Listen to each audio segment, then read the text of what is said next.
Basic electricity and semiconductor devices standard 11 part 2 chapter first semiconductor and diodes. तर आज आपण rectifiers म्हणजे काय शिकणार आहोत. Rectification means what? The process of converting bidirectional AC voltage into unidirectional DC is non as rectification. Rectification, the process of converting bidirectional AC voltage into unidirectional DC. Bidirectional AC voltage into unidirectional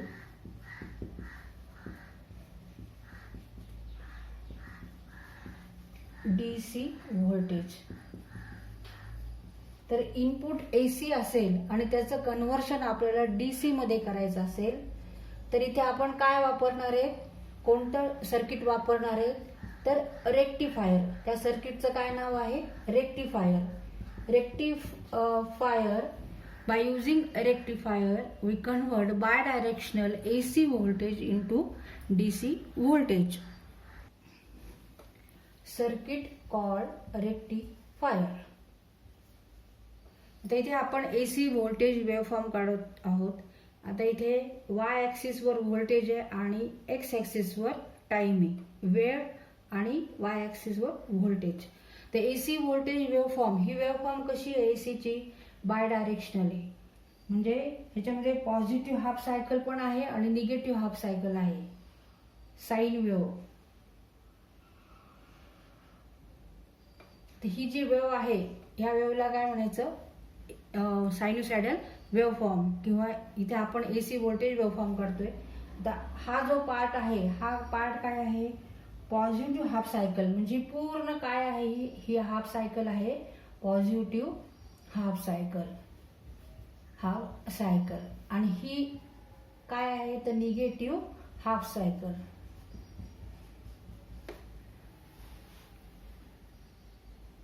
आता input supply हा AC voltage आहे आणि तो आपल्याला आता DC form मध्ये पाहिजे.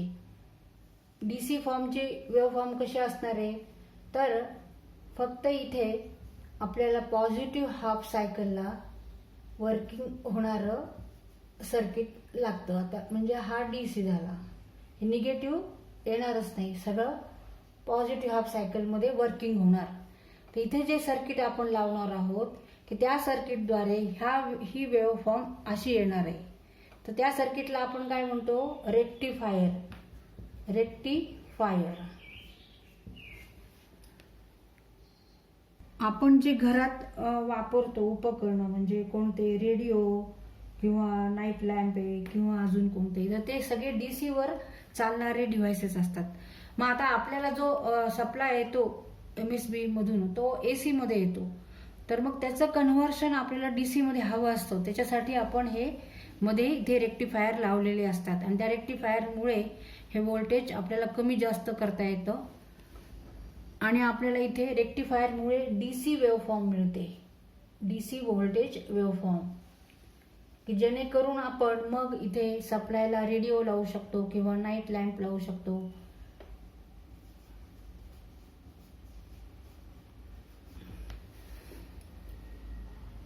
Now there are three circuits are commonly used for rectification. These are half wave rectifier, center tap full wave rectifier, and bridge full wave rectifier. Half wave rectifier. Half wave rectifier. आता हे circuit half wave रेक्टिफायरचं आहे. Half wave rectifier. AC कसा आहे, AC signal आहे, AC voltage आहे, त्याची waveform कशी आहे, अशी सायनुसायडल, आणि आउटपुट DC आहे या पद्धतीचा. तर इथे सर्किटला आपण काय काय जोडलेलं आहे, 230 व्होल्ट AC. इथे हा काय आहे, ट्रान्सफॉर्मर आहे, primary winding, secondary winding, A आणि B टर्मिनल. नंतर हा डायोड आहे आणि हा रेझिस्टन्स आहे, ह्याला लोड पण म्हणतो, RL लोड. आणि इथे आपण VO आउटपुट घेणार. Now this half wave rectifier is very simple and low cost rectifier circuit, and here diode is connected in series with load RL. इथे डायोड आणि लोड ह्यांचं कनेक्शन कसं आहे, हे सिरीज मध्ये आहे. and output DC voltage is taken across RL. आपल्याला output voltage जेव्हा घ्यायचंय तर ह्याच्या अक्रॉस घ्यायचं, RL च्या लोडच्या अक्रॉस आउटपुट VO आपण घ्यायचंय. Now as we know that property of diode is that diode conduct only when it is forward bias and it not conduct when it is reverse bias.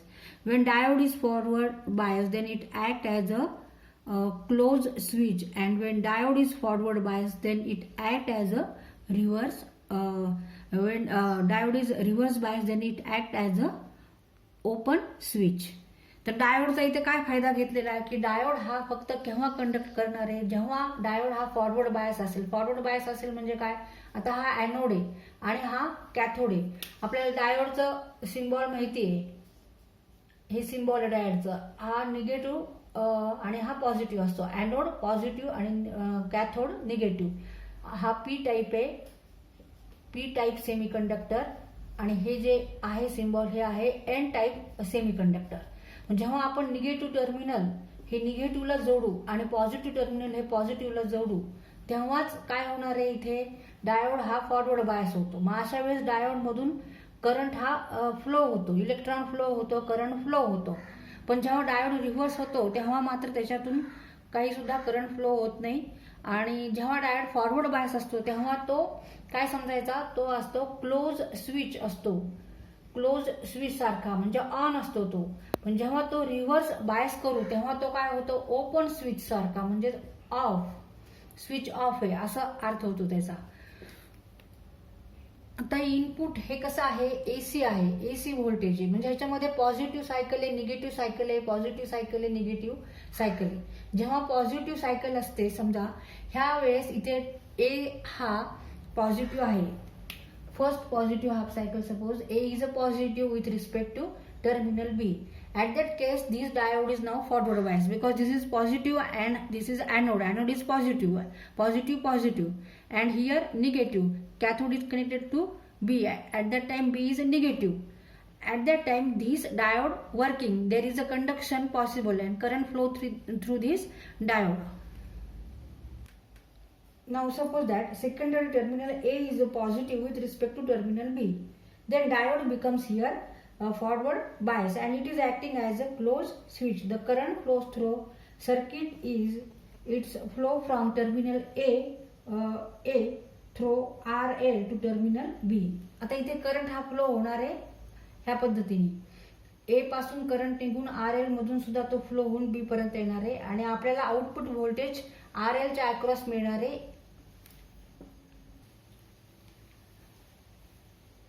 And diode here act as a closed switch. Closed switch. आता दुसऱ्या half सायकलला म्हणजे ह्या negative half सायकलला terminal A become now negative with respect to terminal B, and at that time diode is now reverse bias. The negative half cycle म्हणजे ही cycle, ह्या सायकलला terminal A becomes negative with respect to terminal B. तर हे negative terminal हे positive. इथे हा anode आहे, anode positive असतो, पी टाईप असतो, आणि कॅथोड हा एन टाईप असतो, निगेटिव्ह असतो. पण आता इथे हा रिव्हर्स बायस झाला diode. Therefore there is a high resistance across diode and no conduction through diode is possible, through RL is possible. Therefore voltage across RL is equal to 0 volts. म्हणून ह्या सायकलला इथे आपल्याला व्होल्टेज मिळालेलं नाही, फक्त आपल्याला पॉझिटिव्ह हाफ सायकलला व्होल्टेज मिळालं, कारण त्यावेळेस पॉझिटिव्ह हाफ सायकलला डायोड हा फॉरवर्ड बायस होतो आणि निगेटिव्ह हाफ सायकलला डायोड हा रिव्हर्स बायस होतो. त्यामुळे इथे कंडक्शन पॉसिबल होत नाही. Resistance across diode is very high, no conduction possible, no current flow through RL, and therefore voltage across output voltage across load RL equal to 0. आणि इथे मात्र काय होतं, इथे diode is a forward bias, so there is a voltage across RL and it is equal to input voltage, half cycle of AC voltage, input AC voltage. First positive half cycle diode is forward bias and act as a closed switch. हे जे switch आपण दाखवलंय ह्याचा अर्थ काय होतोय की diode is a forward bias and it act as a closed switch. Therefore there is a conduction of current through RL and voltage across RL is equal to same as input AC voltage.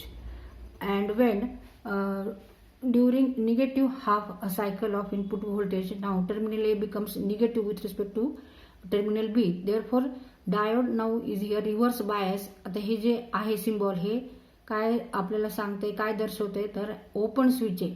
डायोडच्या across खूप resistance आहे, diode मधून आता current वाहू शकत नाही. Open a switch, diode act as a open switch and no current flowing through this load RL, and therefore there is a zero voltage across this load RL. इथं जर इथं voltage zero, इथं पण झिरोच आहे, म्हणजे हे टर्मिनल दाखवले ह्याचाच अर्थ ह्याच्या अक्रॉसचं व्होल्टेज आहे zero voltage, output voltage is zero.